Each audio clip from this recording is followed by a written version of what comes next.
I'm going to start this story with Drake. Specifically, his song After Dark. The song itself ends here. But this section right after the song ends, right here, it's a story way bigger than Drake. I'll play it. 93.7 WBLK. A radio host's voice fades in. It's low and soothing. Moving you through the storm at what is now 19 minutes after 10 o'clock. He lists a handful of upcoming artists. Fantasia, Shaka Khan, My Funny And then Valentine. he introduces himself. It's Al Wood, and you are safe, soft, and warm. In the loving embrace of the Quiet Storm, exclusively on 93.7 WBLK. This is Al Wood, and it's his voice you just heard. For 7 years in the early 2000s, Al's voice broadcast late at night through Buffalo, New York, and crossed Lake Ontario into Canada. We were the urban station for the Toronto market, which is how I had a connection with a certain star by the name of Drake. Truth. At the time of the recording, Drake was known for his role on this show. But fast forward to 2018, when After Dark was released, he's this guy. And I get a phone call from Drake's manager saying that, hey, he's always loved you. We've always loved you. We'd love to have BLK represented on this next album. They found an air check that I had just put on SoundCloud years ago. And they said, wow, that's the guy, that's the voice, that's what we want on our album. I had a full minute, uninterrupted, on a Drake track. The reason Al and I are chatting about this is that this wasn't just any radio show. It was one of many Quiet Storm shows that had become a staple on Black radio. Soft and warm. The Quiet Storm. The original Quiet Storm. The Quiet Storm. The magic Quiet Storm. The year is 1976. The place is Washington, D.C., and we're at Howard University. Specifically their radio station, WHUR. 11:43 in Washington. Wow, 17 minutes before midnight here at WHUR Radio. A lot was happening outside the walls of this radio station in 1976. For one, the United States was celebrating its 200th anniversary. On top of that, it was an election year. Jimmy Carter versus Gerald Ford. Everything from optimistic political ads to magazine covers and comic books was red, white, and blue. But if you want to really understand Washington, D.C. in 1976, you have to listen to this. What's happening, CC? They still call it the White House, but that's a temporary condition too. Can you dig it, CC? This is Chocolate City by the legendary funk band Parliament. The album cover shows national landmarks stamped in chocolate, along with a Washington, D.C. label. In 1976, Parliament was wildly popular in D.C., and this album explains the reason why. Washington, D.C. was a chocolate city. Right on, Chocolate City. George Clinton is really describing the vibe of post-industrial Black urban experiences. That's Verdera Hadley. She's an ethnomusicologist who teaches at the Juilliard School. Black people have been flocking to major metropolitan areas in the United States since the early 20th century through the Great Migrations. But what feels different as we move deeper into the 20th century is a more pervasive influence of Black culture in those cities, and the identity of those cities begins to be defined by its Blackness. This was a big story in the 1970s. For 150 years, the white population in D.C. held a strong majority. The first time they dipped below 50% was the 1960s. By the 1970s, the district's demographics had completely shifted. In 1976, Black people totaled 77% of the district's population. The seat of this American government sits in the middle of this very Black district. And there's no question about this fact. The hub of entertainment, culture, and news in cities like Washington, D.C. was Black radio. Black radio, until we get into the late 90s, 21st century, is sort of a town square. Whether you realize it or not, Black radio is the most powerful form of communication in the Black community. In local news segments like this one, Black radio's growing influence in D.C. was dissected and analyzed. It plays an informative role for me. It not only does it offer music, but it offers news, it offers things that are happening in the cities. It's where you can interact and hear all of these things specifically from a Black perspective. A lot of these Black radio stations were owned by white people, including several in D.C., with the exception of one station, WHUR. It was owned by Howard University, the most revered historically Black university in the United States. WHUR, Howard University Radio, even though it is owned by Howard University, it is a commercial radio station. Mm-hmm. And it's a very important radio station in Washington, D.C. That's Angela Stribling, a longtime TV and radio personality based in D.C. Although I'm from Buffalo, New York, I consider myself an honorary Washingtonian. At the time, WHUR was known for playing straight-ahead jazz mixed with broadcasts of speeches, poetry, and news shows. But something changed one summer night in 1976. An intern named Melvin Lindsay, who was a communication major at Howard, was tapped to fill in for an absent host. He was covering the 7 p.m. to midnight time slot, right after the Daily Drum, their popular news show. 11:43 in Washington. Wow, 17 minutes before midnight. Here's Melvin Lindsay, this intern at Howard University, had never been on the radio. He gets this big opportunity. I don't think anyone foresaw this becoming such a phenomenon. That night, he ushered in a totally new style of Black radio, one that was intimate and personal. The next couple of songs I'm going to play have a lot of meaning for me, and I want you to listen to the words. They're dedicated from me to you. It provides not just music, but also feelings and memories. It was upscale, it was adult. And it changed the sound of R&B for decades to come. So what exactly happened on this radio show, and why did it strike a chord with the people that tuned in that night? To know this, you have to understand two things about the 1970s. One, the sonically diverse world of R&B. It's almost like anything goes. People were just trying things. And two, one of the most complicated things about that immediate post-civil rights era is that of class and socioeconomic status. These two facts are deeply intertwined, but let's start with the second one. A lot of what the civil rights movement was concerned with, first and foremost, making the country safer for Black people to exist in. But it also aimed for something else. This push for greater access to education, to employment, more access to higher education and expansion. In the 1970s, you start to see this finally happen. More African Americans are able to go to college. Corporate hiring rates start to increase. That Black professional class in particular starts to grow. And they moved to the suburbs at rates that had never been seen before. That's what happened in Washington, D.C. From 1970 to 1980, the Black population in the suburbs increased from 25% to 47%. And so you see a lot of Black publications, Black media in general, start to pivot to better reflect, and not only reflect, but to shape the identity of what that post-civil rights era Black professional class will look like and sound like. What do people in that class drink? What do they smoke? Where do they hang out? How do they dress? They're now saying, well, how do we soundtrack that group of people? The good news, they had a lot of music to choose from. On one level, this 1970s feels like an era of profound freedom musically. The Fender Rhodes became massively popular. Artists overdosed on the synthesizer. Songs were longer and more experimental. And jazz and funk became one. R&B and soul music in many ways continued the trajectory of the politically charged music of the 1960s. Black people in particular can't afford to fully take their eyes off what's happening in their own communities. And so albums like Marvin Gaye's What's Going On and Inner City Blues, all of that makes sense. Trigger happy, police panic is spreading. But a different type of R&B emerged as well, one that appealed to this growing black middle class.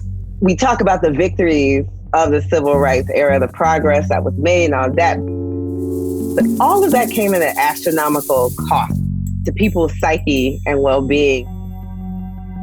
I think there is this thread of introspection that goes throughout the music of the 1970s, or perhaps self-determination. Who are we going to be? What are we going to do for ourselves?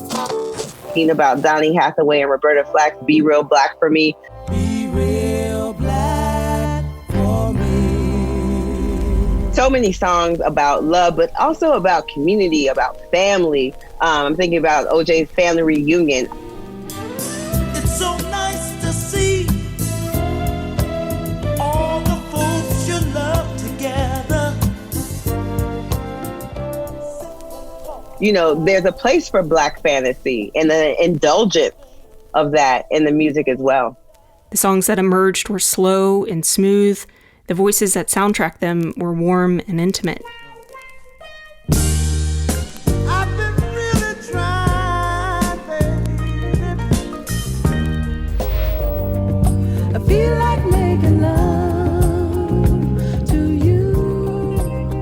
No, I'm not dreaming. Love has a right? That kind of introspective, end of day kind of existence that makes sense when we think about the sort of individualistic or the solitary existence that can accompany life in the suburbs. Dozens of artists release albums with their take on the sophisticated and mellow-sounding R&B, including the soul singer Smokey Robinson. In 1975, 2 weeks after Chocolate City was released by Parliament, Smokey Robinson released A Quiet Storm. In this article headlined New Lower Voice Cultivated by Smokey Robinson, he states, "I knew that I had to change my style to get where I want to go. So now my sound appears softer and my voice clearer." The title track started like this. Soft and warm, a quiet storm, quiet as when flowers talk at break of dawn, break of dawn. Melvin Lindsey's show that night tapped into this growing popularity of smooth R&B ballads, and he mixed it in with previous decades of like-minded jazz. Think Sarah Vaughan, When stars are bright, and Nat King Cole. Unforgettable. But it was all about the music. Melvin would tell a story with the songs. His boss at the time, Cathy Hughes, realized the show's potential. Quick side note, Cathy Hughes is a huge deal. She started Radio 1, which is now called Urban One, the largest African-American-owned broadcasting company in the United States. When she started at WHUR in 1973, her goal was simple: get the station to the top of the ratings in the DC market. A huge part of that strategy was appealing to the growing ranks of Black middle-class professionals in the city and the suburbs. Melvin Lindsey's show did just that. You know, Melvin Lindsey, very elegant, classy guy. So I'm sure he was speaking to people like himself. Within a year, he graduated, signed a 3-year contract, and had a weekly nighttime show called The Quiet Storm, named after the Smokey Robinson song he started the show with every night. Here's what happened next in Smokey Robinson's own words. So a guy in Washington, D.C., he had a night radio show. So he made Quiet Storm the theme of his radio show. It took off in Washington, D.C. Other guys started to do it. Then it took off in Baltimore, then New York, then Philadelphia, and it became a radio format.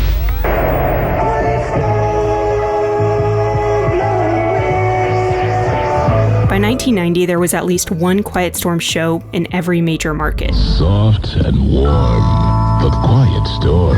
You are the spice of life. As you may or may not know, The Quiet Storm is St. Louis's #1 rated nighttime radio program. A lot of times they would advertise, 35 minutes of uninterrupted music. And coming up in seconds, another long set of the best. You get these really nice long chunks of music. And they were always at night. Well, except for one station in San Francisco. They were playing The Quiet Storm 24/7. And they had that station for years. And many of them started with the Smokey Robinson song. Do you all still open with Smokey Robinson's song? We do. That's John Mons. He's the current Quiet Storm host at WHUR. Okay, when I hear that first beat, I'm like, it just sets my mind to do what I'm about to do. And within those late night hours, magic happens. Let me start by saying, so many people have said that babies were made while their parents were listening to the Quiet Storm. It's very sexy. The vibe is just very sexy. That vibe starts with the host. Get the blankets out. Turn the heat up. If the landlord isn't turning the heat on until the 15th, well, I guess you got to get that body heat from somewhere else. The key ingredients to a Quiet Storm show are you have to have a DJ. It can be a man or a woman, but someone with a sultry, slow-talking voice. It's about the music of the Quiet Storm. No matter where we are, that's what we give. You have to have that. I'm really just a laid back. The Quiet Storm is actually perfect for me because that's in my wheelhouse, you know. Do people ever recognize you based on your voice? Say something in the Quiet Storm voice. Oh yeah, that's it. That's the guy I fall asleep with. You know, they say, I listen to you every night. I have children that I made because of you. My voice it's a Quiet Storm voice. Yeah. I can't get away from it. Yes, their voices are awesome, but for Quiet Storm, it goes much deeper than that. They knew how to construct a story through the records that they chose. That's first and foremost. You know what? I'm going to play up Michael Henderson, Be My Girl, because I think that's just so tender. I'll do that. The Quiet Storm is the opportunity for everybody to relax, wind down, and listen to those special moments that come with that song, that Aretha Franklin song that they remember. Everything is, baby. That Luther Vandross song. You're my everything. And that Teddy Pendergrass song. Turn off the lights and light a candle. My first memory of Quiet Storm Radio is in my childhood bedroom at my parents' house in West Palm Beach, Florida, where I grew up. As a kid, it felt like that I was able to eavesdrop on adult conversations that I couldn't eavesdrop on in my real life. Tell me a secret. The Quiet Storm song that comes to my head when I think about that is Secret Garden. Oh. Because tonight I want to learn all about the secrets in your garden. By the mid-1980s, Quiet Storm had helped dozens of R&B artists find a home on the radio and made massive hits out of earnest and sultry slow jams. Play another slow jam. This time make it sweet. But no one quite hit the sweet spot like Anita Baker. That's the music coming up from Anita Baker. Anita Baker on the Quiet Storm. Anita Baker was not the standard R&B singer when she came out. She came from jazz and had a totally and completely unique sound. And it was so celebrated. And the winner is... And the winner is... Anita Baker. She could be your big sister, your auntie, like somebody you knew in your neighborhood. So there was this type of everyday blackness in who she was in the world, but with this exceptional talent. She's able to really create a niche for herself in Quiet Storm and make a name for herself in that radio format.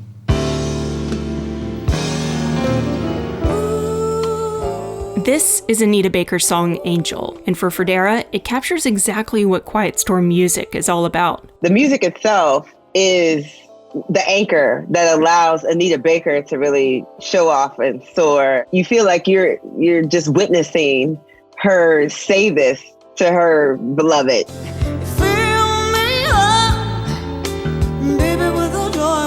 Whether you're begging to get somebody back or you're just affirming just how much you deeply love this person and how much they mean to you is a hallmark of what happens in Quiet Storm Radio. And all of that comes out in Angel.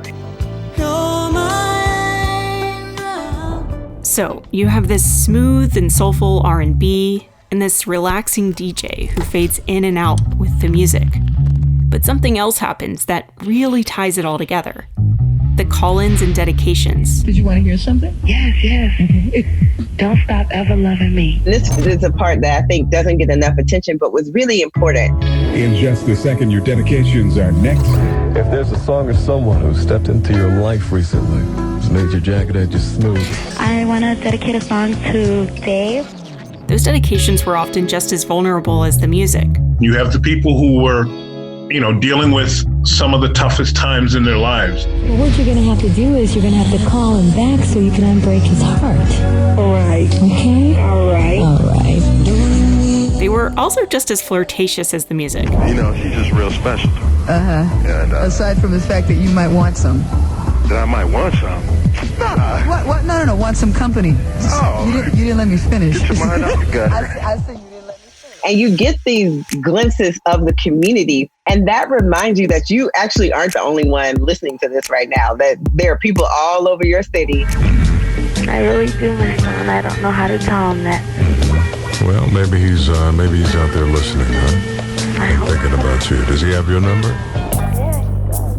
In 1980, as A Quiet Storm was building steam across the country, a new genre of music was making its imprint on America and on the radio: hip-hop. I'm Mr. Magic. It's 44 degrees on the outside. I'm gonna rock the house down. And that's right, we have Dr. Rock and the Force MCs. They're in the house tonight. Hip-hop, especially in the 1980s and the early 1990s, is representative, by and large, of people grappling with the complicated realities of the city that the predominant Quiet Storm intended audience has left behind. And this argument starts to crop up. All you care about is these love stories, these notions of relationships that are devoid from political engagement or the struggle or the realities of Black life, which, is a high crime in most Black communities because of the very real threats that Black communities face. But there's also perhaps another way to look at it. The realities of the people who were fans of that genre to need a little space and contemplation and break from talking about the struggle, because the people who were invested in those genres, those older folks, were the people who had been a part of and on the front lines. But what is interesting is Quiet Storm is still really popular among hip-hop generation people. People love Anita Baker to this day. Anita Baker, you bring me joy. I'm chillin', bumpin' Anita Baker. That sweet love Anita Baker was singing about. Like Electra, let go, Miss Anita Baker. Perhaps this is why on one of Drake's first mixtapes he sampled Anita Baker. But you don't really know me like you think you know me. And 10 years later was still paying homage to the radio format. 93.7 WBLK. It's time you're not in the Quiet Storm. Taking you right there with Hollow Notes. Today, Quiet Storm goes by many other names. And perhaps more than any other format, it's not stuck in the past or beholden to the present. It's timeless. Quiet Storm allows you the flexibility because it's all about the music and the mood, not necessarily the time. If it's a ballad and it sounds good and it tells a good story, it's based in the worlds of R&B and jazz and maybe a little gospel, then it has a home. And I think that's encouraging for younger artists that, this is a lineage to which you can belong as well. When you say The Quiet Storm, it says so much more than a radio show. Hey everyone, thanks so much for watching the video. In the description below, you'll find the full interview that I conducted with Fredera Hadley. It's something that I didn't want you all to miss out on. It was so rich with information about music in the 1970s, about the Black experience, and how both of those things sort of affected each other in really fascinating ways. If you want to take a look or listen, please do so, and let me know in the comments what you think.